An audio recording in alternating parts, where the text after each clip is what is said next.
Hi, good afternoon. I'm Andrea Lopes, and welcome to Wellness Wednesday with the What Now movement. I'm the owner of Flourish Counseling and Wellness Center.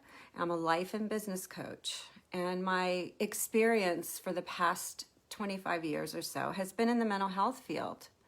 So what I really wanted to talk to you about today on Wellness Wednesday is the topic of, is it possible to stay calm and grounded? Is it possible to stay well when we feel that there is so much suffering and injustice in the world right now?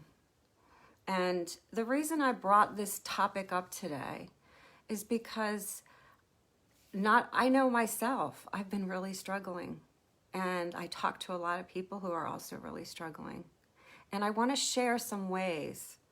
I know there are many people like me who fiercely want to support people who are suffering, who fiercely want to support the injustice that's going on in our world. And in order for us to continue to do that, we've got to be okay. And I know that many of us are not okay. It's really hard to be. It's really hard to be.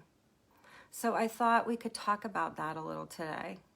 We could talk about what it's like to feel powerless in many cases, what it's like to see things around you where either you feel like you're unjustly treated or you're watching people you love be unjustly treated and suffering. And it's a really, really, really difficult time for that. Everyone that knows me knows that I'm a fierce advocate for people with mental illness, for people with disabilities, for people that have been unjustly, unfairly treated through racism or other means of injustice. And even though typically I would describe myself as a pretty calm, peaceful person, when I do experience injustice myself or for someone I love or even just a community, I can be a mama bear. Yep, I can be. And it's gotten me into trouble. And when I say it's gotten me into trouble, I mean it's affected my health and well-being. Anybody else relate to that? Where you just felt so much intense emotion about things going on around you or something that's happened to you in your life that you just could not let it go. There have been times where I felt so certain that I was 100% right. I was treated unfairly, or something happened to me where I just felt like this is wrong. It's wrong. But it didn't matter. It didn't matter how much evidence I brought to prove that it was wrong. It didn't matter how much I pleaded. It didn't matter how much I cried. It didn't matter how much I tried to make sense of this. The other person or the other establishment will not budge. They won't. So what happens? I would ask myself, okay, is this doing me any good? Is standing on my firm ground here, which, yes, you have to always stand firm with what you believe and what you know. But when do you stop the fight? When do you stop trying to convince somebody that what they're doing is harming you or harming somebody else? When they have no ability to see outside themselves, when they have no ability to empathize for their actions and how it's affecting other people. At some point, you have to say, this is not helping me, and it's not helping the people I care about. Because what is it doing? It's weakening my immune system. All that stress, all that cortisol, all that adrenaline is weakening my immune system. It's keeping me from sleeping at night as I toss and turn and ruminate over and over again about, they they just won't listen to me. They won't hear my facts. They won't understand the truth. So what can you do when you feel this sense of outrage, this injustice, and you can't get the person or the institution or whatever to acknowledge you? I've had, over the past 25 years, many clients in that situation. I sat with many people over the years, whether it was an ex-spouse or an employer, where they were really treated poorly, where the evidence was so clear, where the facts were lined up, and it didn't matter. And that's a hard situation to be in, when you see someone and when their life is falling apart because of another person's unwillingness to see how their actions have affected them. And what I would have to help people realize and understand is that when they would cry and say, I have no power, I'm helpless, this is destroying me. And what I would say is, no, you actually have all the power. All that power is within you. You have the power to not allow this person or this institution or this community to affect you inside, to affect how you continue to respond to it. Yes, they may affect your situation. They may affect you financially, employment-wise, and other destructive ways, and I'm not minimizing it. It's awful. I've been on that end. But what they can't take away is you, your soul, your spirituality, your faith, who you are as a person. They cannot do that. And that, when you really start to embrace that and accept that, it gives you more power than you will ever know.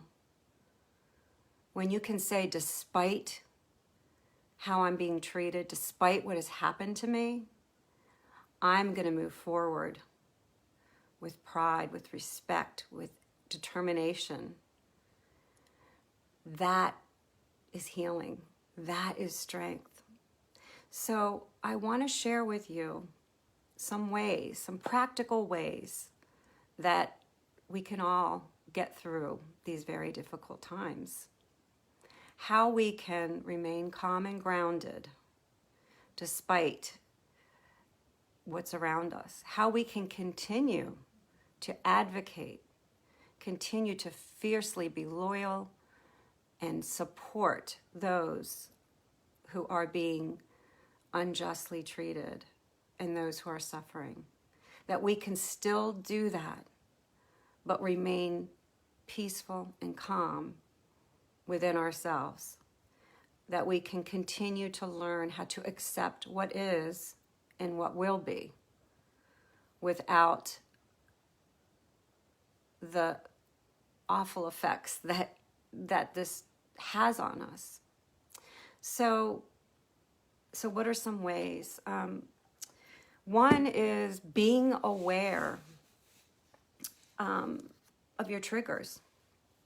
So I would say, if you're really, really feeling affected and you're emotionally, cognitively, mentally, spiritually feeling compromised right now, avoid those situations as much as possible for now.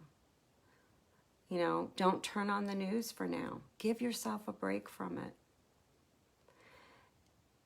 And know those things that trigger you. Know the people. If you know you're going to be going into a situation, a meeting or something with somebody that you know feels very different than you do and has those beliefs that are harmful, imagine that you have a shield protecting you.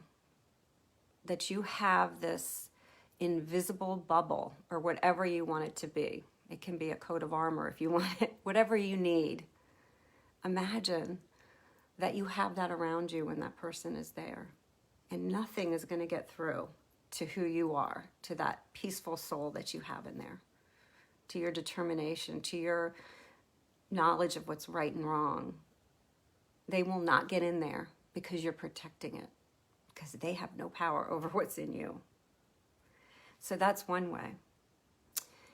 Another is making sure that you're just taking care of yourself, that you're getting enough sleep, that you're exercising. I know this is something people say every day and it's so cliche, but it is so true. Take care of yourself. Sleep. Eat healthy. Now is the time to embrace your health and wellness. We have been shown how vulnerable we are with this coronavirus here, knowing that it's so important that we have a strong immune system. So let's keep it up. Let's work on that. Get support if you need it. Another way to help you through this is practice mindfulness.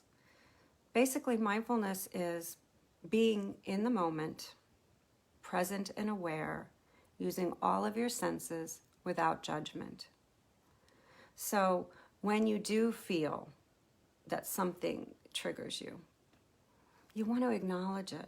You don't want to fight it off and say, oh, here I go, or you don't want to just dive into it and fight through it. You want to just say, okay, I notice that I'm feeling extremely triggered right now. I'm feeling angry. I'm feeling like I want to scream.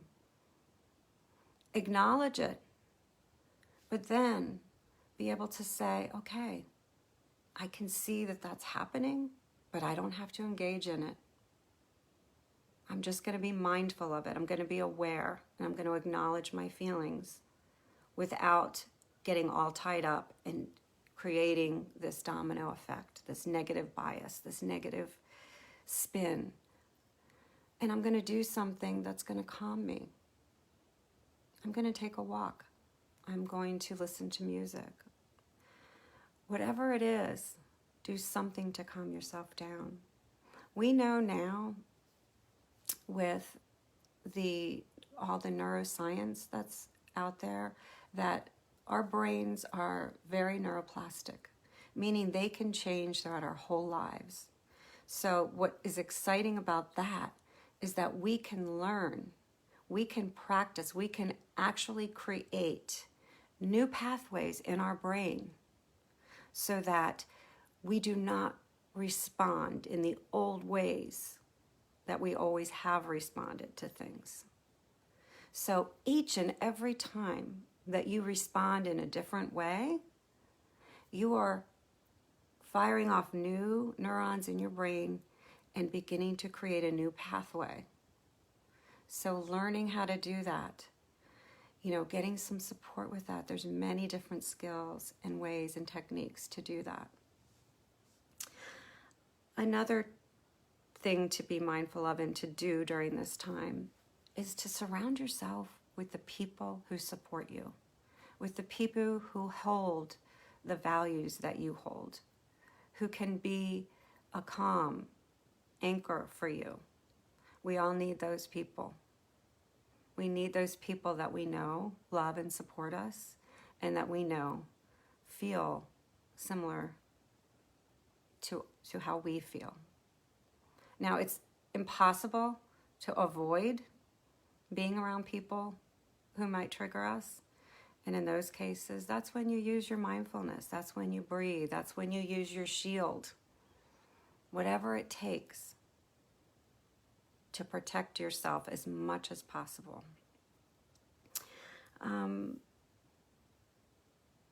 I think the other point I would make is just to rely on your faith, if you have a faith.